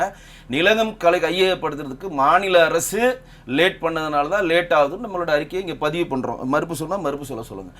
ஜிஎஸ்டியில் எங்களுக்கு வரலை, ஜிஎஸ்டியில் இதுக்கு அதிகமாக இருக்குது, அது அதிகமாக இருக்குன்னு சொல்ல புகழேந்தி சார் சொன்னார். ஜிஎஸ்டியோடைய கவுன்சிலில் இருக்கவங்க எல்லாருமே பார்த்தீங்கன்னா மாநில அரசின் நிதி அமைச்சர்கள் தான். உங்களுக்கான குறைகளையோ நீங்கள் ஏதாவது மாற்றம் செய்யணுமோ, நீங்கள் ஒத்துழைமை இதுக்கு நாங்கள் ஒத்துக்க மாட்டோம்னு சொல்கிறத அந்த மானியத்தில் இருக்கக்கூடிய நிதி அமைச்சருக்கு கொடுக்குற பெரும்பான்மையை வைத்து தான் ஜிஎஸ்டி கவுன்சிலுடைய தலைவராக இருக்கக்கூடிய நிர்மலா சீதாராமன் அவர்கள் முடிவெடுக்க முடியும். இது எங்கள் மத்திய அரசினுடைய பங்களிப்பு எதுவுமே கிடையாது. மாநில அரசு என்ன சொல்கிறாங்களோ அதை அப்படியே இம்ப்ளிமெண்ட் பண்ணுவாங்க. அந்த இடத்துல நீங்கள் எங்கேயுமே குரல் கொடுத்த மாதிரியே இல்லையே. ஜிஎஸ்டி ஏற்று நாங்கள் வெளிநடப்பு செய்கிறோம், இந்த ஜிஎஸ்டி உயர்த்துறது நாங்கள் ஒத்துக்க மாட்டோம், இந்த ஜிஎஸ்டி பகிர்வு நாங்கள் வந்து உடன்படிக்கை இல்லை, நாங்கள் இதுலேருந்து வெளிநடப்பு செய்கிறோம், நாங்கள் இது வந்து கலந்து கொள்ள மாட்டோம், எதுவுமே பண்ணலையே. எல்லாத்துக்கும் போயிட்டு தான் வரீங்க, வந்துக்கிட்டு தானே வரீங்க. ரெண்டாவது என்ன பண்ணாங்கன்னா 100 ரூபா கொடுத்தா 29 ரூபா கொடுக்குறான்றாங்க. இந்த வாட்டி நிர்மலா சீதாராமன் அவர்கள் இப்போ நாடாளுமன்றத்தில் படித்த பட்ஜெட்டை நீ தயவுசெய்து பார்க்கணும். 16வது நிதி ஆணையத்தின் சிபாரிசுப்படி மத்திய அரசு வருகிற 5 ஆண்டுகள் மத்திய அரசு எந்த மாநிலம் அதிக வரி வசூலித்து தருகிறதோ அந்த வசூலி தருகிற வரிக்கு ஏற்ற மாதிரி மத்திய அரசின் தொகுப்பு நிதியிலிருந்து பணம் ஒதுக்கப்படும். தெளிவாக சொல்லிட்டாங்க. இதுக்கு பதிலே இல்லை. இதன் மூலம் தமிழ்நாடு, கேரளா, ஹரியானா, குஜராத் போன்ற மாநிலங்கள் பயன்பெறும். மத்திய பிரதேசம், உத்தரப்பிரதேசம், மேற்கு வங்காளம், பீகார் போன்ற மாநிலங்கள் கிட்டத்தட்ட 7300 கோடி இழப்பு ஏற்படும் அறிவிச்சாச்சு. அதாவது எல்லா நிதி ஆயோக் சொல்கிறது தான் மத்திய அரசு இம்ப்ளிமெண்ட் பண்ணும். நிதி ஆயோக் சொல்கிறாங்க 16வது நிதி ஆணையத்தையும் சொல்கிறத மத்திய அரசு ஏற்றுக்கொண்டு சொல்லி நாடாளுமன்றத்திலே அறிவிச்சிட்டாங்க. ஸோ அந்த வார்த்தையை நீங்கள் சொல்கிறது வந்து உடன்பாடே இல்லை. ரெண்டாவது நான் வந்து ரொம்ப ஒரு தெளிவாக ஒன்று விஷயத்தை என்ன எதிர்பார்க்குறேன் அப்படின்னு நினைக்கிறேன்னா, நீங்கள் வந்து எப்படியாவது மக்களிடம் சென்று உங்களுடைய சாதனைகளை சொல்லி ஓட்டு கேட்டிங்கன்னா அது நம்ம எடுத்துப்போம். திமுக அது கிளவராக ப்ளே பண்ணுறாங்க. மொத்த கடனையும் வாங்கிட்டு அந்த கடனில் இலவசத்தை கொடுத்துட்டு அவர்கள் கொடுத்த மாதிரி சொல்கிறாங்க. இப்போ கூட அண்ணா சொன்னார், மோடி அவர் கோமலத்திலிருந்து தான் சொன்னன்றதை தவிர்க்கணும். நல்லதோ கெட்டதோ நம்மளுடைய பாரத பிரதமர் மோடி இன்றைக்கு வரையும் எனக்கு மாண்புகு முதலமைச்சர் திரு மு க ஸ்டாலின் தான் என்னோட வாயில் வரும். எப்போதுமே தவறான வார்த்தைகள் அந்தந்த பதவிக்கேற்ற மரியாதை கொடுக்கணும். தயவுசெய்து அண்ணா அதுன்னு சொல்கிறத இந்த வார்த்தையை திரும்பி பெறணும். நல்ல உங்களுக்கு பிடிக்குதோ பிடிக்கல, நம்ம நாட்டுடைய பிரதமர் பாரத பிரதமர் மோடிஜி அவர்கள். எனக்கு பிடிக்குதோ பிடிக்கல மாண்புமிகு முதலமைச்சர் திரு மு க ஸ்டாலின் அவர்கள். நாங்கள் அப்படி தான் பதிவிடுவோம். அதனால் அரசியல் நாகரிகம் எங்களுக்கு தெரியும். பொது வாழ்க்கையில் பொது நிகழ்வில் எப்படி பேசணுன்ற அறிவார்ந்த சிந்தனையோடு தான் நாங்கள் நகர்றோம். உங்களுக்கு பிடிக்கலையா தப்பு இல்லை, அதுக்கேற்ற கட்டமைப்பு நான் இப்போ சொன்ன கேட்டதுக்கு பதில் எழுதி வச்சு சொல்லுங்கள், தப்பு இல்லை. ஆனால் பொத்தாம்படியாக தனிநபர்களுக்கு கோபத்தை வெளிப்பாடு அங்கே காட்டக்கூடாது. இது ஒன்று. அப்போ நீங்கள் என்ன பண்ணுறீங்க, 5000 ரூபாய்க்கு கொடுக்குறோம் அப்படின்றீங்க, கடனை ஏற்றுறீங்க, இதிலிருந்து இலவசங்களை கொடுத்து நீங்கள் கொடுத்த மாதிரி ஒரு பிம்பத்தை ஏற்படுத்துறீங்க. அந்த பிம்பத்தை ஏற்படுத்துறீங்க வந்து உபரி வரிவாக இருந்து அதில் நீங்கள் செலவு பண்ணால் இதை பற்றி கேட்க போகிறதில்ல. இப்போ இன்ஃப்ராஸ்ட்ரக்சர் நான் ஏற்கனவே சொல்லிட்டேன். மத்திய அரசு தமிழ்நாடு அரசுக்கு என்னென்ன இன்ஃப்ராஸ்ட்ரக்சர் பண்ணிக்கணும் ஏற்கனவே சொல்லிட்டேன், திருப்பி பதிவிட விரும்பலை. அப்போ உபரி வருவாயில் தமிழக அரசு 26 மாநிலம் 7 யூனியன் பிரதேசத்தில் 24வது இடத்துல இருக்குது. உபரி வருவாய்னா என்ன, உங்கள் பட்ஜெட்டுக்கு மேல் நீங்கள் அதிகமாக சம்பாதிக்கணும், அதை மக்கள் நலத்திட்ட பண்ணி செயல்படணும். நீங்கள் வந்து நீங்கள் 11.12% நீங்கள் வந்து பொருளாதாரத்தை முன்னணி மாநிலமாக ஆகிட்ட நீங்களா ஒரு அறிக்கை தயார் பண்ணி நீங்களா பறைசாற்றுறீங்களே. அப்போ உபரி வருவாயின்றது என்ன? இப்போ நீங்கள் சொல்கிறீங்க, என்ன சொல்கிறீங்க, நாங்கள் வந்து ஃபாரின் இன்வெஸ்ட்மெண்ட்டை கொடுத்துட்டோம், வெளிநாட்டிலேருந்து முதலீட்டாளர்கள் உள்ள கொண்டு வந்து இன்ஃப்ராஸ்ட்ரக்சர் மூலம் நீங்கள் வந்து கொடுத்துட்டு கிட்டத்தட்ட எவ்வளோ கொடுத்துருக்காங்க 10 லட்சம் கோடி நாங்கள் வந்து இன்ஃப்ராஸ்ட்ரக்சரை தமிழ்நாடு கொண்டு வந்தோம். நம்ம சொல்ல தமிழக அரசு சொல்லுது. 30 லட்சம் பேருக்கு நாங்கள் வேலை வாய்ப்பு கொடுத்துட்டோம். நம்ம சொல்ல தமிழக அரசு சொல்லுது. 30 லட்சம் பேர் வேலை வாய்ப்பை உருவாக்குன தமிழக அரசு ஏன் ராணிப்பேட்டையில் ஒரு செருப்பு கம்பெனிக்கு வெறும் 50 பேர் தான் வேணும்னு சொல்கிறான். கிட்டத்தட்ட 2000 பேர் நிற்கிறாங்க வேலை கேட்டு. உங்கள் தேர்தல் மேனிஃபெஸ்டோவில் நீங்கள் என்ன சொல்கிறீங்க? தமிழக அரசில் தமிழ்நாட்டில் இருக்கக்கூடிய 5,50,000 அரசு பணியிடங்கள் நாங்கள் பதவி ஏற்றப்படும் நிரப்பப்படும். நிரப்பலை. சரி, அது கூட நிரப்பலை, அது கூட வரல. இன்னொன்று என்னது, 2021 25 வரையும் வெறும் 50,000 பேர் ரிட்டையர் ஆகிருக்காங்க. நல்லா கேளுங்க. நீங்கள் 5,5 லட்சம் பேர் பணியாளர்கள் வேலை கொடுக்கூட நான் வரல. 50,000 பேர் ரிட்டையர் ஆகிட்டான். ஒரு கம்பெனியில் ஒருத்தர் ரிட்டையர் ஆகிட்டோன்னா கண்டிப்பாக அதுக்கு ரீப்ளேஸ்மெண்ட் நீங்கள் ஒரு ஆள் எடுத்தாகணும். அந்த 50,000 பேர் ரிட்டையர் ஆனதுக்கு கூட 50,000 பேர் வேலை கொடுக்காம வெறும் 28,000 தான் வேலை கொடுத்துருக்காங்க. அதுலேயே கிட்டத்தட்ட 20,000 பேர் வேலை கொடுக்கல. அப்போ நீங்கள் தேர்தல் மேனிஃபெஸ்டோவில் சொன்னதை எதை நீங்கள் செஞ்சுருக்கீங்க? இது தேர்தல் மேனிஃபெஸ்டோ நம்ம கேட்கல, நீங்கள் தான் சொல்கிறீங்க. தொகுப்பூசிய பணியாளர் என்ன பண்ணுறாங்கன்னா 181 நெத்தியில் எழுதிட்டு போராடுறான். இது எவ்வளோ பெரிய கொடுமை பாருங்க. 181 நெத்தியில் வச்சு போராடுறது என்னது? நீங்கள் கொடுத்த தேர்தல் மேனிஃபெஸ்டோவை நிறைவேற்றுங்கன்னு சொல்லி வீதியில் இறங்கி போராடுறான். தூய்மை பணியாளர்களுக்கு எல்லா அரசாங்கமும் சம்பளத்தை ஏற்றி கொடுத்ததா நான் பார்த்துருக்கேன். நான் சின்ன பிள்ளைலேருந்து அரசியல் பார்த்துட்டு இருக்கேன். திமுக அரசாங்கம் தான் தூய்மை பணியாளர்களுடைய சம்பளத்தை குறைத்தது. குறைச்சிட்டு என்ன சொல்கிறீங்க? காலங்காத்தால் சோறு போடுறோம். யார் உங்களை சோறு கேட்டா? சோறு இல்லாமல் நாட்டில் இருக்கிறாங்க. நாங்கள் வந்து வேலை வேட்டி தான் கேட்குறோம், தவிர வேட்டி சேலை கேட்கலன்றாங்க. தூய்மை பணியாளர் சுய கௌரவத்தை இயக்க தயாரில்லை. சரி, அந்த சாப்பாடைனாச்சும் அவங்களுக்கு கௌரவமாக கொடுக்குறீங்களா? குப்பை வண்டியில் கொடுத்து அனுப்புறீங்க. இன்றைக்கு என்ன சொல்கிறாங்க? ஒரு நாளைக்கு 50 ரூபா 60 ரூபா படி மாதிரி கொடுத்துடலாம் அப்படின்றீங்க. அதே அம்மா உணவகத்தோட லிங்க் பண்ணுங்கன்னு சொன்னால் அது கேட்கல. உங்களுடைய ரகுராம் ராஜர் தலைமையில் பொருளாதார ஆளுநர் ஏன் இந்த திட்டத்தை செயல்படுத்தலை? நான் நேரடியாக என்னுடைய திட்டத்தை சொல்கிறேன். ரகுராம் ராஜரை கன்சிடர் பண்ண சொல்லுங்கள். எதுக்கு 3 வேளை அவர்களுக்கு நீங்கள் சாப்பாடு போடுறீங்க? அம்மா உணவகத்தில் 3 டோக்கன் வாங்கி ஒரு கையில் கொடுத்துருங்க. அவங்களுக்கு என்ன டைம் ஃபிளெக்சிபிளாக இருக்கோ போய் சாப்பிட்டோம். அம்மா உணவும் வளரும், தூய்மை பணியாளரும் குளிச்சுட்டு பொறுமையாக போய் சாப்பிடுவாங்க. இதெல்லாம் ரகுராம் ராஜன் கூட அறிவிக்கல் தெரியலையா? அப்போ அதுக்கு ஒரு டெண்டரை போட்டு அதுக்கு ஒரு 10% அடிக்கணும். இப்போ பாருங்க, அவசரமாக நூற்றுக்கணக்கான குவாரிகளுக்கு அனுமதி கொடுத்துருக்கு இந்த அரசாங்கம். அவசரமாக 15,000 20,000 கோடி டெண்டர்களை ஓகே பண்ணியிருக்காங்க. ஏன்னா கமிஷன் வேணும் அடுத்த எலெக்ஷன் சம்பாதிக்கிறதுக்கு. இப்படி எல்லாமே மக்கள் விரோத போக்கை சந்திச்சு விட்டு இங்க இருக்கக்கூடிய மக்களிடம் வந்து வரியை அதிகமாக வாங்கினது மட்டுமல்லாமல் கடனையும் அதிகமாக வாங்கி தேனும் பாலும் ஓடுற மாதிரி விளம்பர மாடல் அரசு விடியா அரசு சொல்லி மாண்புமிகு எடப்பாடி பழனிசாமி சொல்றது கரெக்ட். நீங்கள் விளம்பர மாடல் அரசா இருக்கிறீங்க. நீங்க என்ன நினைக்கிறீங்க? நம்ம ஒரு ஐபேக் மாதிரி ஒரு கம்பெனி, பென் கம்பெனி மாதிரி ஒரு கம்பெனியை கொண்டு வந்துட்டு ஸ்டாலின் தான் வராரு, விடுதலை தர போறாருன்னு ஏதோ ஒன்று பண்ணி ஒரு கட்டமைப்பை ஏற்படுத்தி மக்களை ஏமாற்றலாம் நினைக்கிறாங்க. ஆனால் இந்த டிஜிட்டல் வேர்ல்டில் இந்த 5000க்கே உங்களுக்கு எதிர்வினையை நாங்கள் கொண்டு போய் சேர்த்துட்டோம். நம்மளுடைய பணத்தை தான் அவர்கள் தருகிறார்கள். தமிழ்நாட்டில் கிட்டத்தட்ட 10 லட்சம் கோடி கடன், பொதுத்துறை நிறுவனங்கள் மூலம் 5 லட்சம் கோடி கடன், 15 லட்சம் கோடி கடனை தமிழ்நாட்டில் திமுக அரசாங்கம் வைத்திருக்கிறது. ஒவ்வொரு அட்டைதாரர் குடும்பத்திலும் ஒரு ரேஷன்தார் வச்சிருந்தீங்கன்னா அவருக்கு 3.5 லட்சம் ரூபாய் கடனை திமுக அரசு கொடுத்துருக்கு. இதை நாங்கள் கொண்டு போய் சேர்க்கிறோம். என் பணத்தை வாங்கி என்கிட்டே கொடுத்து என்கிட்ட 200% வரி 300% வந்து வீட்டு வரியை வசூலிக்கிறீங்க. என் பணத்தை வாங்கி என்கிட்டே கொடுத்துட்டு 62% மின்சார கட்டணத்தை ஏற்றுறீங்க. என் பணத்தை விட்டு என்கிட்டே கொடுத்துட்டு முத்திரைத்தாள் கட்டணத்தை ஏற்றுறீங்க. எல்லாத்தையும் ஏத்திட்டு நான் இலவசமா கொடுக்குறேன்னா அதுதான் ஏடிஎம்கே அருமையா ஒரு விஷயம் பண்ணாங்க. ஏடிஎம்கே கனெக்ட்னு ஒரு விஷயம் பண்ணாங்க. ஒரு கிரெடிட் கார்டு மிஷின் மாதிரி ஒரு மிஷின். அந்த மிஷின் எடுத்துகிட்டு போய் கொடுக்குறாங்க ஒரு சாமானியன்ட்ட. 2021 அரிசி விலை எவ்வளோ, பருப்பு விலை எவ்வளோ, எண்ணெய் விலை எவ்வளோ, காப்பி விலை எவ்வளோ அப்படின்ற ஒரு விலைப்பட்டியல் ரெடி பண்ணுறாங்க. 2025 எவ்வளோ விலை அப்படி பார்த்தீங்கன்னா மின்சார கட்டணம், இது சொத்து வரி, இதெல்லாம் தனியாக போட்டால் ஒரு குடும்பம் வருடத்துக்கு 4 லட்சம் ரூபாய் இழக்குது. இந்த திமுக அரசாங்கத்தின் மூலம் ஒவ்வொரு குடும்பமும் 4 லட்சம் ரூபாய் எக்ஸ்ட்ரா கட்டுறாங்க. 5 × 4 20 லட்சம் ரூபாய் மறைமுகமாக திமுக அரசாங்கம் ஒவ்வொரு குடும்பத்திலும் பிடுங்குகிறது விலைவாசி உயர்வுல.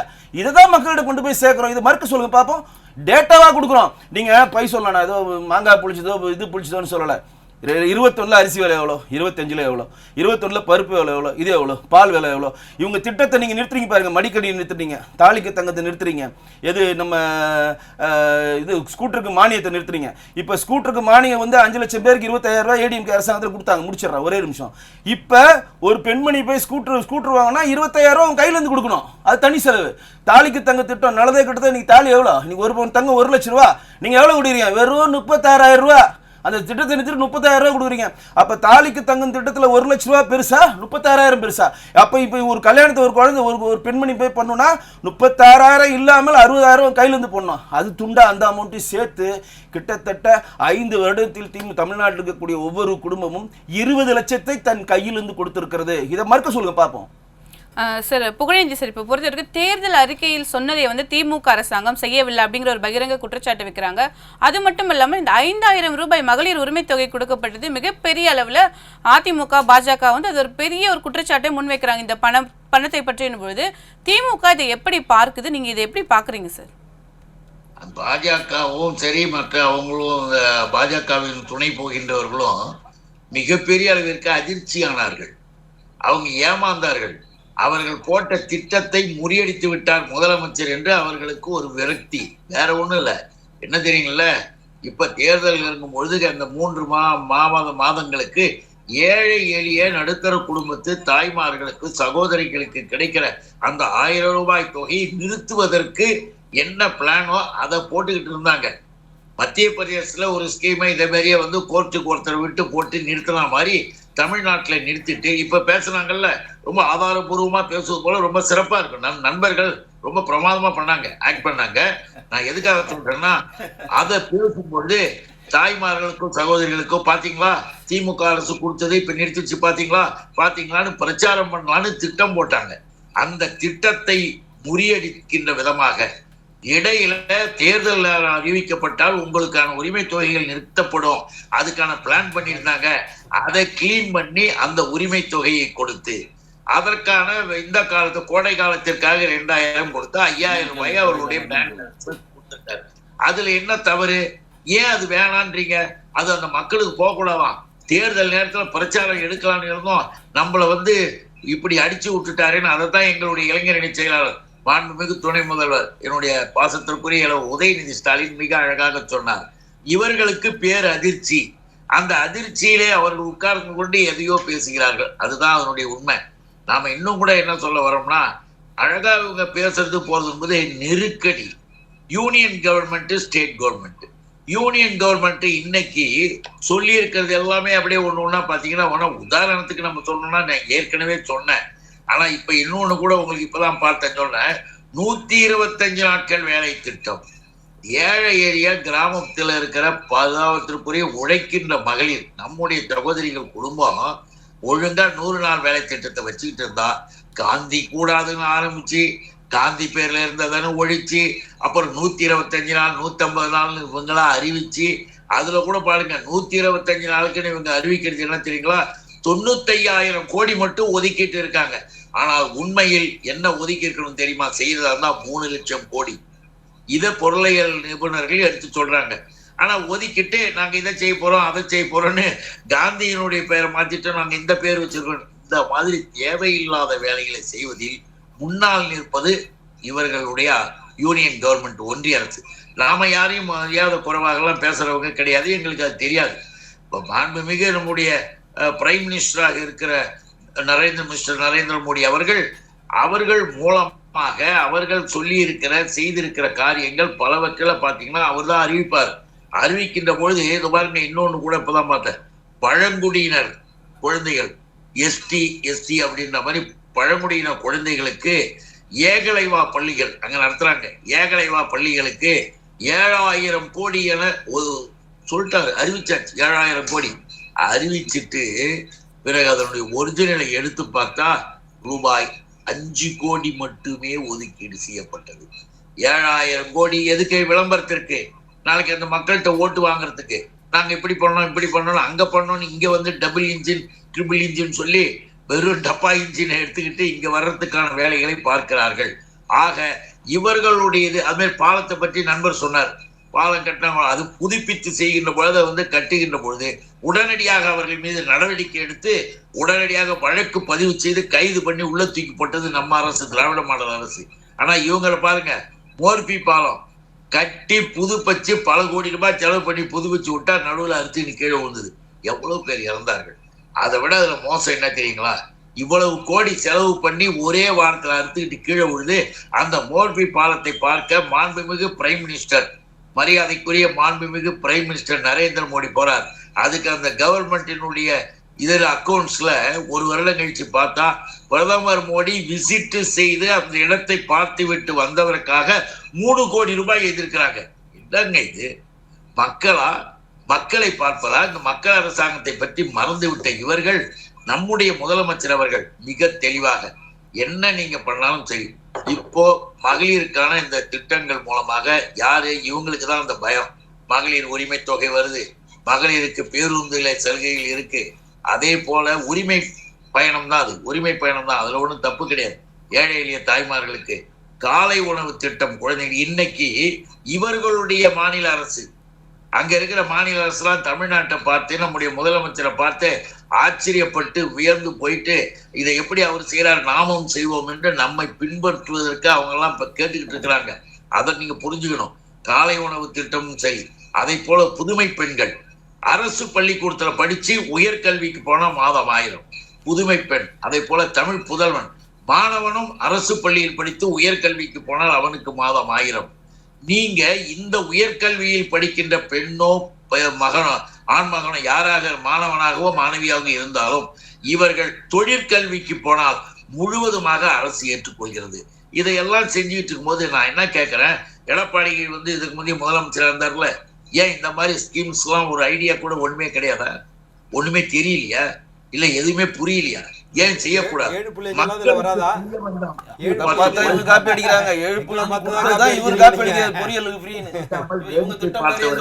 தமிழ்நாட்டு மக்கள் புரிஞ்சு வச்சிருக்காங்க. கேட்டுக்கிட்டு அப்படியே ஏமாந்து போயிட போறதில்ல. இந்த இடைக்கால பட்ஜெட்டை பத்தி நான் பயனெல்லாம் ஒண்ணு சொல்றேன். இது வருங்கால 2026 திராவிட மாடல் அரசு போட இருக்கக்கூடிய, அறிவிக்க இருக்கக்கூடிய, வெளியிட இருக்கக்கூடிய முழு பட்ஜெட்டுக்கான முன்னுரை. அந்த முன்னுரையாக இன்றைக்கு வந்திருக்கிற திட்டங்களினுடைய செயல்பாடுகள், இருக்கிற நிதியை வைத்து ஒதுக்கி இருக்கிறார்கள். அதற்கும் மேலும் பல திட்டங்கள் வருவதை நம்முடைய நிதியமைச்சரும் கூறியிருக்கிறார், வேளாண்மை துறை அமைச்சரும் கூறியிருக்கிறார். இவர்களுக்கு அதை பற்றி கவலையும் கிடையாது, ஒண்ணும் கிடையாது. விமர்சனம் பண்றேன், திட்டுறேன், போறேன்னு சொல்லிட்டு ஏதாவது பேசுவாங்களே தவிர பாவம் நண்பர்கள். அவர்கள் என்ன பண்ணுவாங்க, தமிழுக்கும் தமிழ்நாட்டிற்கும் துரோகம் செய்கின்ற அரசாக யூனியன் கவர்மெண்ட் இருக்குது. இவங்களுக்கு கஷ்டமா இருக்கு. 1.5 லட்சம் பேரை கொன்று குவித்த காங்கிரஸ பக்கத்துல வச்சுக்கிட்டு நீங்க பேசாதீங்க. சிரிப்பா இருக்கு. இந்திரா காந்தியை பிளைட்ல விட்டு அடிச்சது இல்லீங்களா, கூட்டணி வச்சுக்கிட்டே நீங்க பேசுறீங்க. டிகே சிவகுமார் எங்க அணை கட்டுறாரு? மாவட்ட செயலாளரோட டிகே சிவகுமார் எங்க அணை வைகோ போறாரு, அவரை கூட்டு வச்சுக்கிட்டு முதலமைச்சர் சொல்றாரு, நீங்க பேசுறீங்க. நாங்களும் கேட்டுக்கிறோம். ஜெனரல் மிலிட்டரியினுடைய உயர்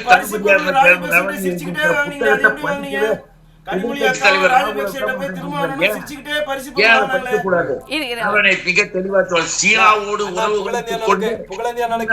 ஒரே ஒரு கருத்தை ஞாபகப்படுத்த விரும்புறேன். நம்ம சுட்டு தள்ளுது, அதை சரின்னு சொல்லிட்டு வேடிக்கை பார்த்துக்கிட்டு இருக்கிற ஒரு அரசாங்கமாக பாதுகாப்பு இல்லாத நிலையை உருவாக்குது. ராணுவத்தைய அக்னி பார்த்து திட்டம் போட்டு வீணாக்கல, இவங்க எல்லாம் போய் பேசுறாங்க. ஆனா ஒரு கருத்தை பதிவு வைக்கிறேன்னா, 2007 வந்த காவிரி நடுவர் மன்ற தீர்ப்பு 2011 புரட்சி தலைவி அம்மா அவர்கள் முதலமைச்சராகி வழக்கு போட்டு தான் அதை இறுதி தீர்ப்பு கெஜெட்டில் வெளியிடப்பட்டது. அன்றைக்கு யாருடைய அரசு இருந்துச்சு? ஐக்கிய முற்போக்கு கூட்டணி அரசு. நீங்கள் 9 பேர் கேபினெட்டில் இருந்தீங்க, திமுகவை சேர்ந்தவர்கள். தமிழ்நாட்டு மக்களுடைய நலனுக்காக பேசுகிறவர்கள் நீங்களா? தமிழ்நாட்டு மக்களுக்கு எல்லாமே தெரியும். உங்கள் கவர்மெண்ட் தான் 2004 9 14 வரைக்கும் 10 ஆண்டுகள் இருந்தது ஐக்கிய முற்போக்கு கூட்டணி அரசு. 2007 வந்த காவிரி நடுவர் மன்ற தீர்ப்பை யாரு? அம்மா தான் கொண்டு வந்து வழக்கு போட்டு வாங்கி கொடுத்தாங்க. நீங்கள் என்ன பண்ணிட்டு இருந்தீங்க? தமிழ்நாட்டு மக்களுடைய நலனை விட்டுட்டு 2G வழக்கு போன்ற தமிழர்களுடைய இதை கேவலப்படுத்துகின்ற வேலையை தான் நீங்கள் செஞ்சுக்கிட்டு இருந்தீங்க. நல்லா புரிஞ்சுக்கிடுங்க. நாங்கள் தமிழ்நாட்டு அரசியலை உற்று நோக்கி கொண்டுதான் இருக்கிறோம். என்ன, இன்றைக்கு அதிமுகவில் இருக்கிற என்னை போன்ற தொண்டர்கள் கூட அந்த கட்சியில தலைவராக முடியும். திமுகவில் உங்களால சொல்ல முடியுமா? நீங்க சீனியர் தானே, உங்களால சொல்ல முடியுமா? உங்க கட்சியில நீங்க தலைவரானதான் எல்லாருக்கும் தெரியுமே. இருக்கட்டுங்க, நாங்க தமிழ்நாட்டு மக்களுக்கு நல்லது செஞ்சிருக்கிறோம். தமிழ்நாட்டு மக்களுக்கு நல்லது செஞ்சிருக்கோம். 22 லட்சம் மக்களுக்கு அம்மா உணவகங்கள் மூலமாக கொரோனா பேரிடர்ல உணவை விலை இல்லாமல் கொடுத்திருக்கிறோம். உங்க கவர்மெண்ட் இருந்துச்சுன்னா பல லட்சம் பேர் உயிரிழந்திருப்பான். இல்ல சொல்லுங்க இல்ல இது இல்ல இடைக்கால பட்ஜெட் குறித்து பல்வேறு விஷயங்களை வந்து விவாதித்ததற்கு நன்றி. மற்றொரு விவாத மன்றம் நிகழ்ச்சியில் உங்களை சந்திக்கிறேன். நன்றி, வணக்கம்.